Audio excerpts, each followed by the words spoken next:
What's up, YouTube? Steven Ryan with Climb the Pocket back with another fantasy football video for you. The first official Climb the Pocket video of the fantasy football season. And today we have a 12-team PPR draft for you to kick things off for the summer. Ryan and I are going to give you pick-by-pick analysis of our drafts and talk strategy to help prepare you for the upcoming season. Without further ado, let's get into the video.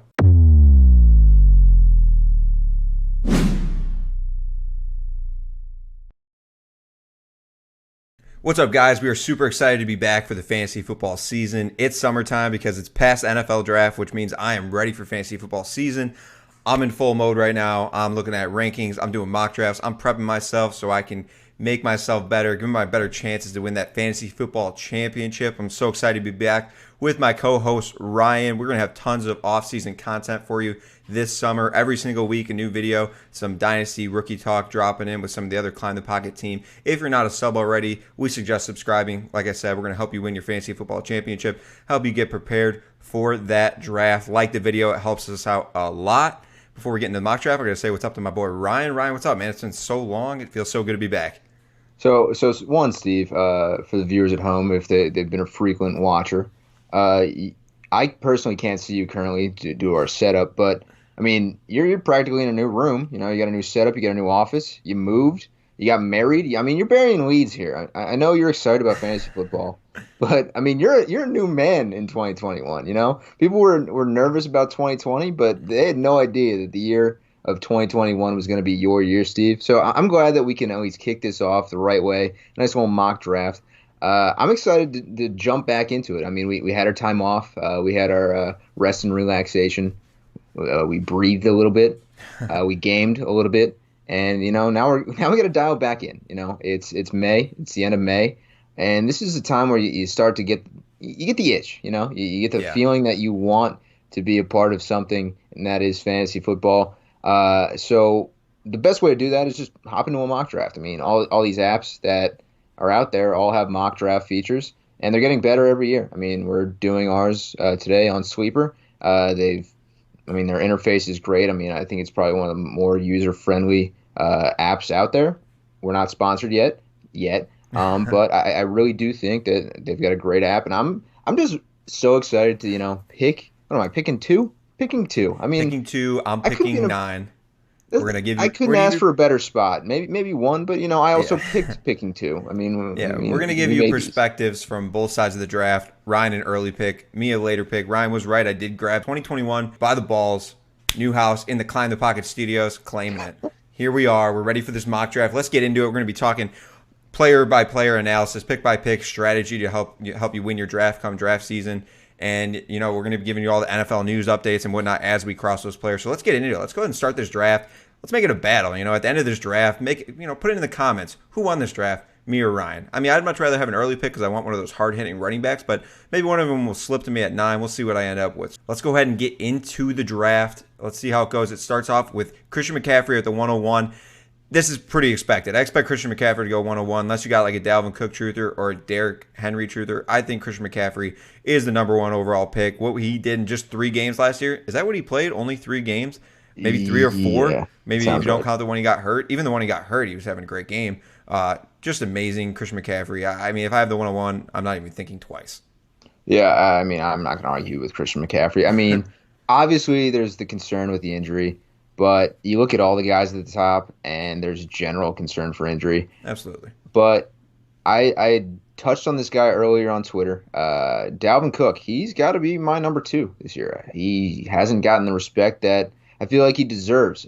He's been unbelievable out of the backfield as a receiver, as well as just being one of the most dynamic running backs in the league. He was second in the league in first downs rushed for, behind Derrick Henry, and he played in 2 less games and had 60 less carries than him. So Minnesota knows how their bread is buttered, and it's through the cook, Dalvin Cook.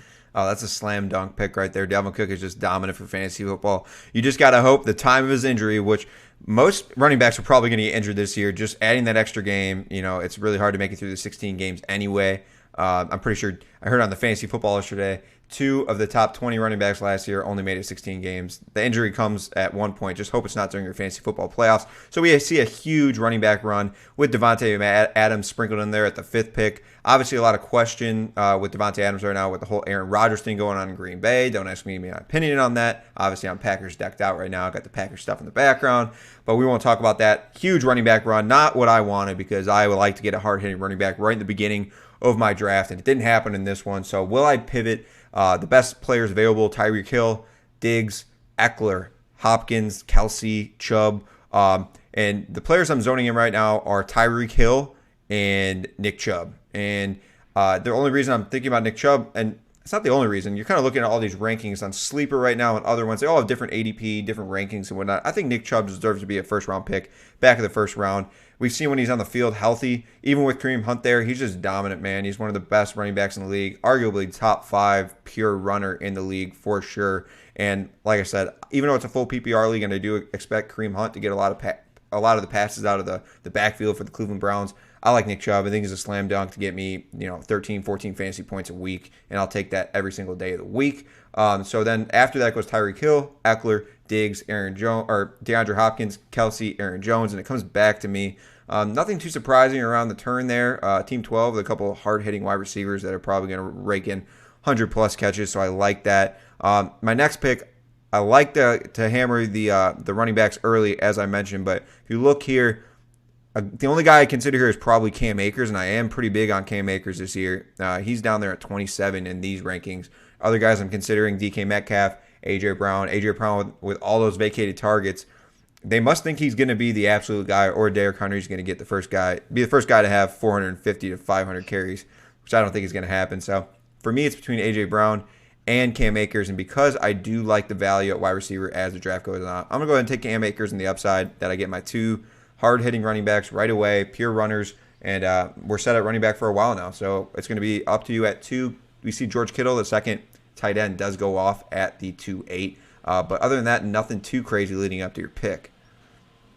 Nah, there was nothing too crazy, and that leaves me with a very glaring tier break to me. The top tier wide receivers went. Yeah. I don't put Keenan Allen, Allen Robinson, Terry McLaurin in the same category as Jefferson, Thomas, A.J. Brown, Metcalf. Calvin Ridley, kind of a reach, in my opinion, to Team 6, but I mean, they already have Derrick Henry, so they're good. I don't love Calvin just because eventually Matt Ryan's going to have the Drew Brees thing happen, and Calvin Ridley very well could be the third most talented receiving option on that team. And, I mean, we just saw the picture of Mike Davis today. I mean, that guy is huge. I mean, they might just run him 450 times. So I'm staying away from him. But there's a guy that I'm targeting in the back half of, I guess the front half of the third round that is intriguing to me, a wide receiver. So I'm going to go with the guy that has no competition. And he's a running back, right? He's at a tier break to me personally. I think he's kind of in like a weird tier, and that's Joe Mixon. I really do like Joe Mixon. Do you guys know who's backing up Joe Mixon? Because No. most people don't. Chris Most people Evans? have Is no that the idea guy? honestly, I don't even know who's backing up Joe. It's like Puka Williams, I think. I I thought it think was he's it's Chris Evans, unless is he a rookie or I don't know. dude. I've seen It's him bad. added in my dynasty leagues. Moral of the story is, I don't care how inefficient these guys are. Like Joe Mixon, inefficient, right? He's not an efficient guy, but he's the only guy there. The quarterback isn't exactly going to be asked to drop back 700 times with a bum knee. Like I understand that they added Jamar Chase, right? I know that was Joe Burrow's guy. Yeah, you can't forget that they're pretty much getting another first round pick back. I mean, their first round pick from last year, the tackle, was lost for the entire season. So it's like they added I think he's a left tackle. I mean, that's like a free first round pick. That's going to be huge for Joe Mixon. He's got no competition. I know people have been scorned by Joe, right? And I understand that if you've owned any Joe Mixon shares, you've been frustrated because he hasn't been that healthy. But at this point, I'm willing to take the gamble on Mixon because I know that the volume's there. I like Antonio Gibson too. He's Joe pretty Mixon's the solid, most hated man on dude. fantasy football Twitter. I, I don't understand it. Like you can't ride for Miles Sanders and hate Joe Mixon. They're Joe like the Mixon's one of the same guy. guys that I think like with Joe Burrow being there, I know it seems like Joe Mixon's getting older, but I almost feel like his value is getting better. Like Yeah, you exactly. got to you can't predict injuries. Hopefully he's healthy going forward in his career, and as long as that happens, the competition is gone of Gio Bernard. There should be more opportunities to catch a ball out of the backfield, and he's in an offense that's emerging with Joe Burrow and all those young receivers. That only bodes well for the running back who just a few years ago was looked at as one of the better running back prospects we've seen in a while, and we've seen him on the field, can do it all. The guy can catch passes. He hasn't been unleashed. Gio Bernard's gone. We don't have to really pound it too much further. I think he will end up going around this part in drafts, but there's no reason you should slip any further down because he is a workhorse running back, and he's going to be on an offense that's emerging with a lot of offensive weapons, like I mentioned. I think that's a great pick. Who are you going to Yeah, go I with in mean, round 3 here? so my one boy is sitting there, but I I see feel him. like I would be foolish to take him right now. He's the 37th ranked player. That's Oh, Mike Evans. Like ooh. I don't think I can take him there at this spot because it seems like I'm reaching. But like if you draft him where I am at right now, it's still a fine pick. I mean, he's gone over 1,000 yards 7 straight years. He's the same age as Kenny Galladay. I don't know why Mike Evans is all of a sudden thought as like an old man, but He's only in 27. quarter I saw that on Twitter today. he's 27. only 27, right? 27. Exactly, and people act like he's 40. They think he's Julio Jones, who's still on the board, by the way. Julio Yeah. Jones is still sitting there. I don't know about Julio. But the one guy that I'm very excited for this year, he finally has a quarterback. All the issues were settled. That's Allen Robinson. I gotta Wow. take A Rob. Big He's pick. he's got to be thought of as the best value guy here. I mean, we know what Allen Robinson can do. His best quarterback's been Blake Bortles his entire career. So A Rob, he's primed for a big year with Justin Fields, and I couldn't be more excited for the Bears offense. I could have sworn you were going to slam dunk Keenan Allen. I know you're a Keenan Allen guy, and I I am a thought you Keenan like him Allen with the guy. second year with Justin Herbert. Love it. But here, I'm on the clock. I've got two running backs right now. Swift, Gibson went off before me. Keenan Allen, Darren Waller went off. Julio Jones finally goes. Guys, I'm considering right now. I know I have two good running backs. Considering Clyde Edwards-Helaire, think he's getting boosted up a little bit in drafts, but at the end of the third round, I think it's a good value. He was way overdrafted last year in the first round, got way too much hype. Still on this Kansas City offense. Finally has a chance to go through the summer program and whatnot, mini camp, play some preseason games, all of that last year, the experience. And we saw last year, when he was injured, Darrell Williams took over, but when Clyde Edwards-Helaire came back, he was the guy. He was getting the carries and whatnot. Now, certainly it's a pass-first offense, and that will always be the case as long as Patrick Mahomes is there. But I think Clyde Edwards-Helaire will get better. I don't see any other competition for him besides the normal Andy Reid backup like Darrell Williams, the Damian Williams of pass, the Spencer Wares. Those guys are always going to be there, but they're not going to eat in too much to the number one player like they do in San Francisco, where they have a rotisserie of three guys who could all be number one running backs. But I'm going to try to go for a receiver here, and a guy you mentioned earlier, Mike Evans, is still on the board. It's between him or his counterpart Chris Godwin, but I really like what I saw last year with Mike Evans and Tom Brady. I feel like that does not get enough talk. I feel like Tom Brady really zoned in on him as a red zone threat and that big receiver on the outside that can go up and catch the deep ball, which Tom Brady can still throw. That guy does not get older. I'm not going to say anything about Tom Brady because that's just a topic for any other video. But I'm taking Mike Evans. I think he's going to have a great season. Continue. Chris Godwin goes right after. Then Clyde goes. DJ Moore, Miles Sanders, who I won't touch Oh, with anything. We'll never touch him.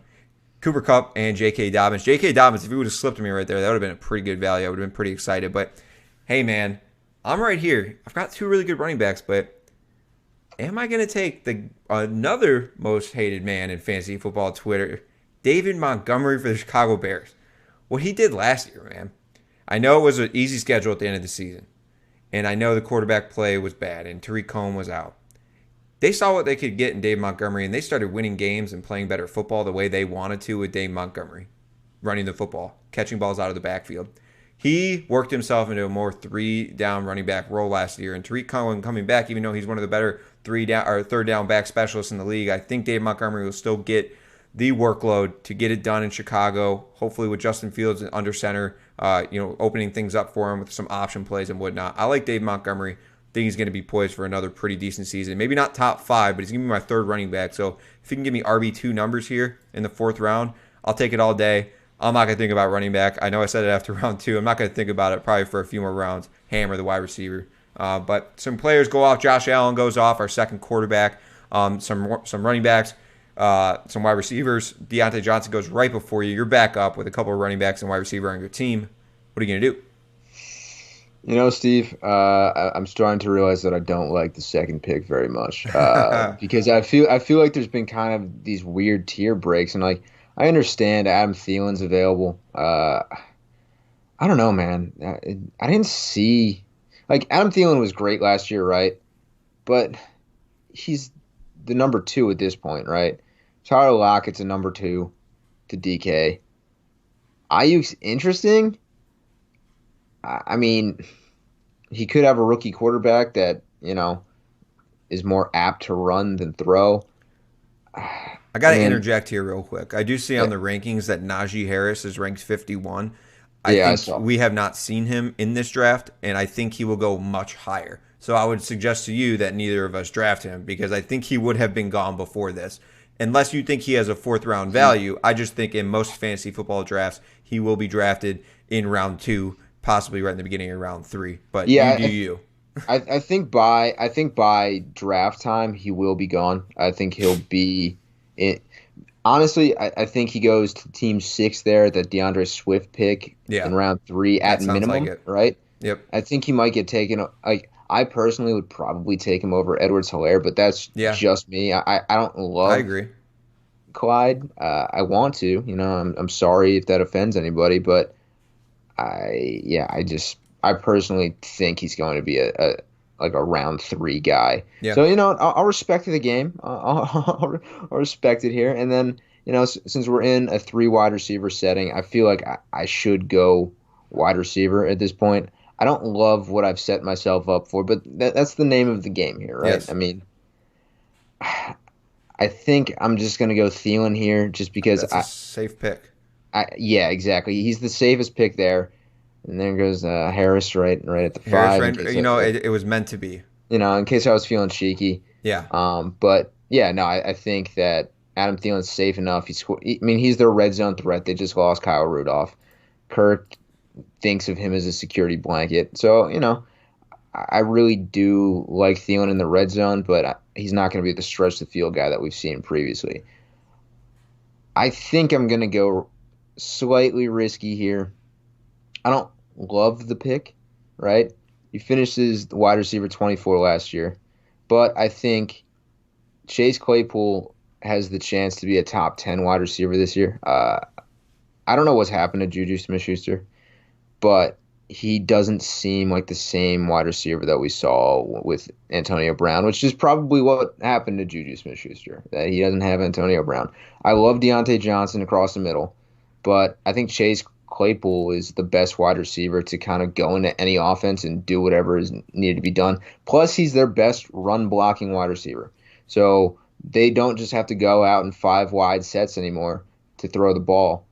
It's because they can throw the ball with Harris in the backfield. And it's going to be great for play action. I know Big Ben probably won't run too many natural play action plays. He'll do those weird RPO stuff. But Claypool's their best run blocker. So I really do think that he's going to be on the field the most out of all those wide receivers. Yeah. So I'm up here. I have 3 running backs. Kind of regretting not taking another wide receiver with my last pick between Thielen or Robert Woods or something. I'd feel a lot better because now my hand is kind of forced for the wide receivers that are at the top here. Tyler Lockett, Brandon Ayuk. You mentioned Juju, Tyler Boyd, I would consider. All these guys are kind of blah, but I think do need they can produce and they can be consistent. And I think you need that on a team, especially when you're starting 3 wide receivers. So who I'm considering right here is Tyler Lockett or Brandon Ayuk. And I think I'm going to go with Lockett. And the reason is because I think Ayuk is going to be very good in the league. I just don't know exactly what's going to go on at quarterback in San Francisco if they decide to start Trey Lance. I don't know exactly, first of all, how the target share is going to be between Kittle, Samuel, and Ayuk. And second, is he going to be a good passer in the NFL right away? Or is there going to be some learning curves? Now, certainly if Jimmy Garoppolo is a guy, I think Ayuk will be fine. But I just want to pick what I know. And I know Tyler Lockett's Russell Wilson's one of his favorite targets. Certainly has some games where he can just kind of drop off the face of the planet, but there's some games where he can win your fantasy football week. So I'm going to go ahead and take him there. Don't feel great about it because I only have one other wide receiver, and he's kind of a hit or miss guy, and Mike Evans as well. So I kind of need to continue to look at the wide receiver position. Not saying I'm forced to. I can certainly look at running back or quarterback. Russell Wilson's there. Aaron Rodgers is there. Justin Herbert is a guy I like. But if we're staying up towards the players that I can get right now, towards the top of the ADP, I'm probably going to take another wide receiver here. I heard some news today that Joe Burrow is super healthy, and he's going to start the 21 season healthy, which is very good news. He did tear his ACL kind of later in the season, so you never know exactly how it's going to go.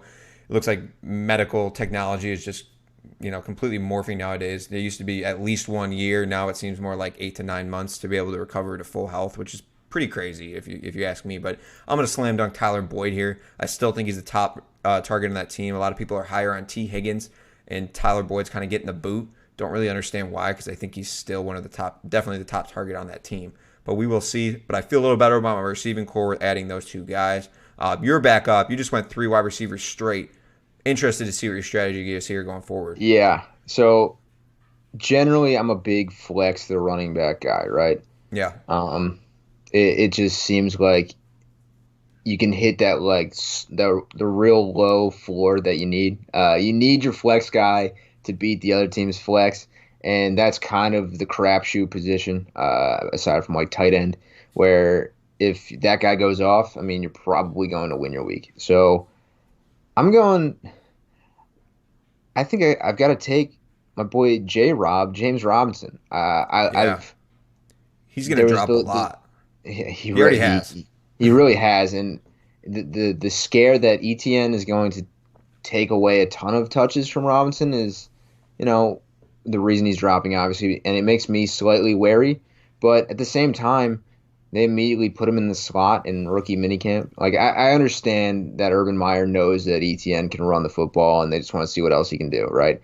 But at the same time, you would think, hey, he's here for 3 days. Let's just have him be comfortable. Let's have him do what he wants to do. So it's going to be interesting to see what Robinson, his role is. I do think as the season goes on, Robinson starts to lose more touches than like week 1 through 6. Yeah. I think Robinson's going to be great in those weeks.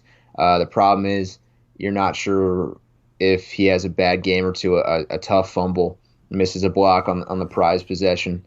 I think you might start to see ETN and vice versa. If ETN struggles and you draft James Robinson, you might get an RB1 in the 5th, 6th round, and you feel like you just swindled the entire league. So Robinson's a fun little gamble. Once you kind of filled out your roster, you can find another flex guy. Yeah. Really, round 6 through 10, there's somebody that will be your flex. So if you want to gamble on James Robinson, I do think after round 5, it's a pretty solid gamble. I kind of feel like us as a fantasy football community like to just promote rookies beyond belief, and more times than not, when a rookie gets drafted to a team that's already has a crowded backfield. And yes, Jacksonville does have a crowded backfield. James Robinson was great last year. They found a diamond in the rough was he a free agent, right? Undrafted free agent or 7th round undrafted pick. Free agent. Undrafted free agent, and they bring in Carlos Hyde. That's a good foundation in your running back room. So the fact that Urban Meyer is having ETN, take wide receiver reps exclusively, I'm not surprised, because maybe that's how he envisions his rookie season going, as being a 3rd down specialist. And if James Robinson gets 1st and 2nd down on most drives, he's still going to be a really productive fantasy football running back. We saw what he did last year, and a lot of it was on volume, being a 3-down back. But even if he's 80% of what he was last year, that's close to a top 10 running back, and I'll take that all day in round 6. So I think he shouldn't drop any further than this, people. I think you need to see James Robinson's going to be a value. As Ryan mentioned, there's always a chance, but I think more likely than not, James Robinson's going to be the guy that they rely on throughout the season. In Jacksonville probably won't be very good, so maybe they'll give ETN a little more work later, but I think it's safe. I like James Robinson. Yeah, so now that I'm now picking in the 7th round, there's 2 wide receiver ones still available. So if you want to go running back heavy, try to get one of these 2 guys. And one of them is probably the most underrated wide receivers, who's also 27 only. He's only 27, and that's Brandon Cooks, right? Wow. Brandon Cooks finished as the number 16 wide receiver in PPR last year. He's available. It's the 7-2, right? If Deshaun Watson comes back, I mean, he's the best value pick in the entire draft because Brandon Cooks, he'll get you your 1,000 yards. He's light on the receptions and he's light on the touchdowns. So if you're in leagues that cater to PPR and touchdowns, he might drop even further. But he's still a solid play. I mean, he's another solid, easy pick that you feel comfortable with. If one of your guys gets hurt, you can just toss him in there. He's an easy toss in the flex. I don't have to worry if he has a huge game. I'm winning. The other guy is new in town, and that's Corey Davis, right? Corey Davis finishes the number 30 wide receiver in PPR formats. He missed like 5 games, right? And there were stretches where he was just as good as A.J. Brown statistically. And I really think that he gets his own team. He gets Wilson as his quarterback. It's going to be interesting but I do think that Corey Davis is fundamentally sound enough that he can get open quickly, and Zach Wilson finds him, and he's going to be his pitch and catch guy. So, in my opinion, I'm going Corey Davis for upside because I saw what he did last year. I know it sounds weird to be picking Corey Davis really at all in a fantasy draft, but what he showed me last year and his growth was unbelievable, and I'm excited to see what Corey Davis does as a wide receiver one. So. All right, it's at the point of the draft where I'm ready to start thinking about quarterback, and obviously in these drafts, a lot of the computers they take quarterbacks pretty early. If you look at rounds 3 through to 7, there was quite a few quarterbacks that went at 7, I believe. I guess that's pretty normal. But I really like Justin Herbert here in the 7th round. I like what he did last year. I think that offense continues to get good. I know they did lose Hunter Henry, but there's still good options there in the backfield with Eckler, with Keenan Allen, with Mike Williams. People like to forget about Mike Williams. I think he's a good option for him. I think Herbert continues to grow. I'm going to take Herbert here. Now, certainly there's other quarterback options that have upside that you can get later, like Joe Burrow, safe guys like Kirk Cousins, Matt Ryan, Jalen Hurts, we won't mention. He could be a league winner, but I wouldn't draft him at this point, and I think he might go a little too early for my liking. But I'm going to take Justin Herbert here with a slight. Oh wow, he went right after. That's just crazy. That's crazy commentary for you there, right, people? But here we are. We're back at me. Jalen Hurts goes. Ronald Jones. I haven't heard his name in a long time. I guess since the Super Bowl when he was not doing anything. Tom Brady goes. So a little quarterback run. I kind of like to start the run of the quarterbacks of that position. It's always better to start a run than end a run. Robbie Anderson, Will Fuller go. Will Fuller, Miami. Pretty interesting. Pretty interesting. I'd like to get another receiver on my team. So if we look at the top available receivers, we're looking at, and I'm just going to skip over Judy because I don't want Jerry Judy. Curtis Samuel. I guess Robert Tonyan is listed as a wide receiver on Sleeper. Yep. Yeah, So he's a wide receiver tight end combo on Sleeper. I never got it. That's but interesting. yeah. Marvin Jones in Jacksonville. That's kind of like a Corey Davis-esque pick. Yeah. Very similar. Marvin Jones, very reliable. A little older than Corey Davis, but a guy that you can still get it done. Probably a reliable option for Trevor Lawrence. So that's kind of sneaky. But I kind of like Curtis Samuel in Washington with Ryan Fitzpatrick there. I mean, the options, Terry McLaurin, Curtis Samuel, some other young guys sprinkled in, some Logan Thomas. I think that offense could be sneaky okay with Antonio Gibson still there. I like it. Their defense, just talking myself through it, Washington might be a really good football team this year. They were a playoff team last year. They snuck in that NFC East crapshoot. That it is what it is. But Curtis Samuel, great addition for the team. I'm going to take him right now. I feel pretty good about that. I mean, I love that pick just because he's back with his old ball coach, Ron Rivera. I love that for him. But yeah, no, as an Eagles fan, I think that if you're a betting man, I know that there hasn't been a repeat NFC East champion since I think 2004. The Washington football team's good. I mean, their defensive line's unbelievable. Yep. If Fitzpatrick does what he normally does, they'll be 9-8, 10-7, and that might be good enough. I really do believe that their team is better than what their record even said last year.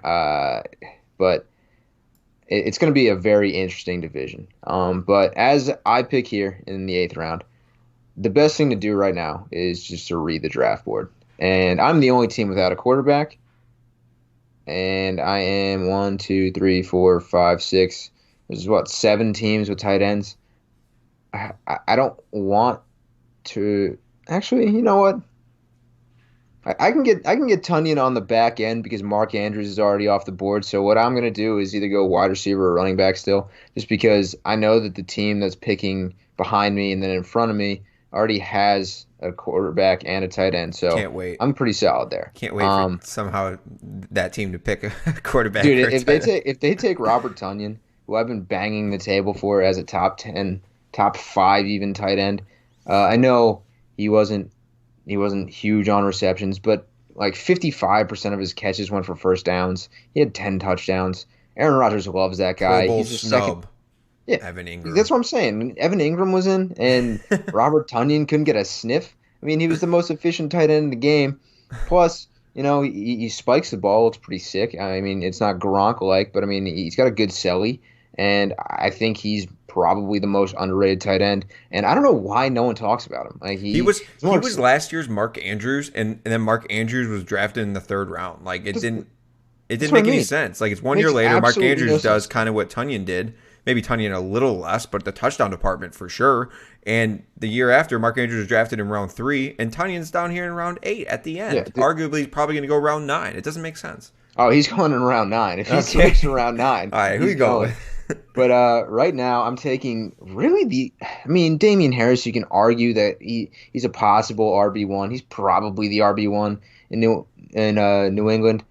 We talked about him last year in our deep sleeper video, Steve. Not to toot my own horn, he was like ADP 350. No one wanted to hear about Damian Harris except for this guy. I was all over it, but I'm not taking him here. I'm taking Quadzilla Mike Davis. I mean, Yep. I just saw that Twitter picture. I'm still swooning over this guy. I mean, he was solid last year. I mean, he wasn't elite by any means.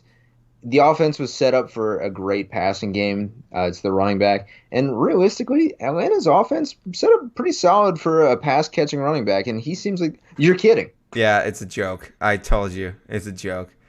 Oh, I'm pressed. All right. Mark Andrews and Robert Tunyon on the same team. I was There just setting up are beautifully. guys. This is why you mock draft. But there might be players in your league that love tight ends. Let's picture team one is one of those teams that likes to flex a tight end. That just happened. But you probably would have taken your tight end if you knew that. Like Oh, it's because so he's listed as a wide receiver too. The system probably just freaked out, and they're like, you know maybe what, maybe Robert Tunyon. This is unbelievable, Steve. Now I'm all out of that whack. team did But need receiving weapons. Just to give him the benefit of the doubt. I mean, I just talked him up, and Team One just sniped me. This If you want to robot take just came Logan in. Thomas and assume he is Robert Tunyon, won't hurt you. I'm not taking Logan Thomas. It's not happening. And I'm not taking Mike Gesicki. Oh man, I'm down bad now. Yo, you're running out of time on the clock. I got 9 minutes. I'm gonna use all 9 now. No, no. All right, so I look Got at to all the pivot. tight ends remaining. It's because apparently there's a possibility that these other teams may take a second tight end. I'll check them out. We got Hunter Henry, who's splitting with Jonnu Smith. I hate that. I absolutely hate that tight end because, I mean, is it going to be Mac Jones as a quarterback? Is it going to be Cam? Like, I hope it's Cam. Like, Mac Jones is probably going to be fine, but he's not going to be great for fantasy output. And I understand that the wide receivers are just terrible in New England, but I'm not touching Hunter Henry. I'm not touching Mike Gesicki. I mean, that guy burned me like 4 different times off the waiver wire this year. And I just drafted Mike Stinkin' Davis from Atlanta after talking up their offense.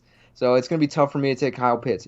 Realistically, at this junction, I may go back to our old boy, not at this pick because no one's going to touch Tyler Higbee. But I really do think that Tyler Higbee is in a good spot next year just because there's no one he's competing with. He has a great quarterback now, and I love it for Higbee's bounce back year. So I'm going to go wide receiver. We start at 3. We flex 1. I already have 3 running backs and 4 wide receivers. I'm going with Laviska Shenault. Oh, I love it. Dude, I Lavisca's love he's such Laviska. he's a fun player. I think he's one of the He- more liked guys. And that picture, man, that picture. How do you not like that guy? Yeah, exactly. Laviska Shenault is going to be probably one of my favorite guys. I mean, look at the pearly whites are unbelievable. Oh When he man. was on the field, he was great, and I think that they really didn't know how to scheme for Laviska. Yeah. It was a weird year for him, but there was flashes where you're like, why don't you just give this guy the ball more? Um, I liked comping him a little bit to Cordero Patterson before the draft. He's shiftier. I don't think he has as much straight line speed, but he's better with his hands. He's more he's more apt to play wide receiver. So I really want to see what they do with him because Trevor Lawrence can actually absolutely swing it, and it's going to be quite the offense in Jacksonville. All right, I'm up. We're here in the ninth round, going in around 10. We're going to start rapid firing these picks a little bit. I'm going to go ahead and take another wide receiver, a guy I mentioned before, in Marvin Jones, also for the Jacksonville Jaguars. I just, the veteran upside with the new rookie quarterback hopefully leans on him as a safety blanket. I like that pick. A couple of tight ends go off, not the ones I wanted. I do need a tight end as well, Ryan. You did mention Tyler Higbee, who is our boy. We love him. But I'm actually having a little fun here and take Kyle Pitts, just with the chance that he is one of those outlier tight ends that actually can be good in their rookie season. We know what his talent level is. It's off the charts. So I'll take a chance here in round 10. Maybe scoop one up later. Probably not. Just play the waiver wire if he doesn't get off to a good start. But you're back up. Some more tight ends go off, and it looks like you might have to take one because Team 1 might snap you again. Bro, if Team 1 takes the tight end, we're ending the video. Yeah. Javonte Williams goes at 10. He finally goes off the Denver running back. Where Melvin Gordon went. Where did Melvin go? He went round 6. Bro, I was thinking 5 tight ends went off the board after I was talking about tight end. And on top of that, every team here has 2 quarterbacks. I know. The quarterback prospects are looking brutal for your boy. Yeah. But I'm just gonna stick to what I do. I'm just gonna keep hoarding position guys. But I feel like to bite the bullet and make it look like my team's not terrible. No. I'm not gonna fall for it. I'm gonna go with. They're not taking another stinking tight end at Team 1, so I'm gonna take somebody better than a tight end. The running backs are looking bleak, honestly. The only guy that's interesting to me here really is Jamal Williams. I really do like Jamal. I mean, you got to see him up close and personal. He was taking snaps away from our boy Aaron Jones. And honestly, I think it's going to be more of a 50-50 split than people want to believe. I know DeAndre Swift's a kid from Philly. I love that about him. But Jamal Williams is a proven running back. And I really like Jamal. And I thought you were going to go Devontae Smith there. Dude, I thought about it. I'm starting to like Smith a lot. I thought about it, but I love having a pretty equal amount of wide receivers and running backs. I don't know why I do that. No, it's comfortable. Yeah, you just feel better about it. Yep. At this point, you got to scoop them up. Okay. You got to scoop up a tight end or a running back or a I quarterback. know. I'm scanning to see how many tight ends are just okay. That team Team has 4 2. just went 2 in a row. That team has 2. Those 3 teams have. Oh man, dude, No, I'm going QB. I'm gonna risk it with. At this point, the tight ends are bleak. Who you going with? I'm reaching on this quarterback because he's going to make my team look beautiful. And I know he's not technically the day 1 starter, but we know what this guy can do. Justin Fields, I'm setting up. Oh, I love it. The Fields to A-Rob connection on my fantasy team.